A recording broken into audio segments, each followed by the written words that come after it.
So here's another short video, and I'm going to put these all together, and I've got some spreadsheets and some data and actual costs and whatnot. But one of the things you really have to think about when you're going to be an expat is when you leave the United States, what state are you a resident of, right? Sounds simple, like, hey, I'm a resident of Colorado, I'm leaving and now I'm going to live in Bangkok and I'm going to work there.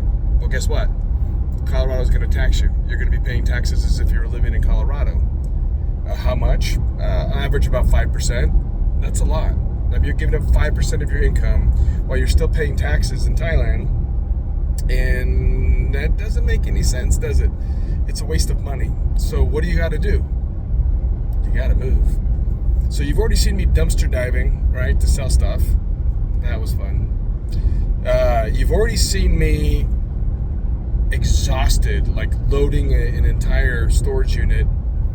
And an update on that piece is now I'm downsizing. I'm going to get to a small storage unit as possible. I've been selling everything. I went from a 10 by 10 and a 10 by 15 to in Arizona. Then I moved everything to Albuquerque and I got down to a 10 by 15. And by Monday, I will be down to a 10 by 5.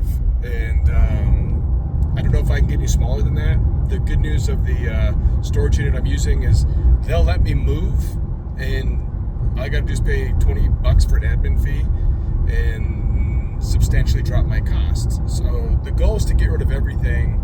Me personally, as those of you who've seen my videos, I've got a giant guitar collection. It's not worth just getting rid of. It's a lot of money and retirement money. So selling, downsizing, moving is part of the strategy. Okay, so how do you move from your state? Well, first of all, you got to decide what state you want to move to. Right? There's several states that don't have taxes, and some of them are easier than others. Everybody seems to talk about Florida, right? Why Florida? It's a great state. It's easy. You can fly in, get most things done in a day. You have to set up an address. Now, P.O. Box doesn't work for a lot of states, so there are companies like, well, I won't mention them, but there are several companies you can find online that specialize with expats, and I'm using one right now. And they're not that expensive, but they're not cheap. But what they'll do is they'll give you an actual address. Now, you can use that address. You want to move your phone bill. You want to move your credit card bills, banking, anything financial. If you do taxes, you want to file that is your new state for your federal taxes. Obviously, there's no state tax. But you need to move any documentation legally to the state that you want to be in. I happen to have lived in Nevada for a few years, so I went ahead and now I'm a Nevada resident instead of living in Colorado. I have a ton of family in New Mexico. I got all excited, but guess what? New Mexico will tax me regardless if I wasn't a resident there because my finances go there. So that is not doable. So I moved back to Nevada. I got my expat postal moved again. Your bills, your finances, everything has to go to that post office box. Now, you can forward it to your parents' house if your parents are around. You can forward it from there automatically, and that's okay as long as that is your main address. And you can just look it up, Expat Postals, and there's 3 main companies in the United States that I know of, and you pay $100 a year. And what they'll do is not only give you an address, but they'll scan all your mail. So now what happens is you can look on emails every day that you get mail and see exactly what it is. And you can say, toss it. Oh, forward this to me, and they will ship it overseas.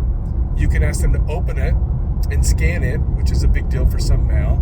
So there's a lot of options when you use a professional expat postal company that keeps your privacy private. So what I'm going to do is I'm forwarding all my mail to the address, and then from there I have the post office automatically forward it to my parents' house, and that's legal. You're not breaking any laws. You want to get a driver's license from that state. Very important. You want to register to vote. I've heard of states, I will not mention California by name because that would be disrespectful to the state of California, but if they see you're still a registered voter in California, even though you got a driver's license somewhere else, they will fight to make you pay taxes. New York does that, some other states, but let's not mention those two.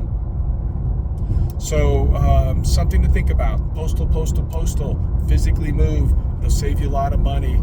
I mean, even if you're only making, let's say, 50,000, 40,000. I mean, that's 3,000, 6,000 a year that you save on some taxes. Not to mention now you got to pay somebody to file them because you're out of the country, and it's one less thing to worry about. Now on the federal taxes, I will tell you this: as long as you're under $123,000, right? So whenever you're getting paid by dollars, you don't have to pay federal tax. So now all of a sudden, as an expat, I mean, God willing, you're making $125,000 and you pay taxes. Hooray! But if you don't pay taxes. So federal government won't charge you as an expat, and then pick one of the states. Again, Florida's big. I love Nevada. Texas is another great state. I know there's others, but it has to be simple and avoid those taxes. So that's it. Quick little short. I'm driving from Nevada with my new driver's license, so I just made it official. I filled out my registration to vote as well. So before I leave here in a couple weeks, I will be an official resident, soup to nuts, in Nevada. You should too. Thank you.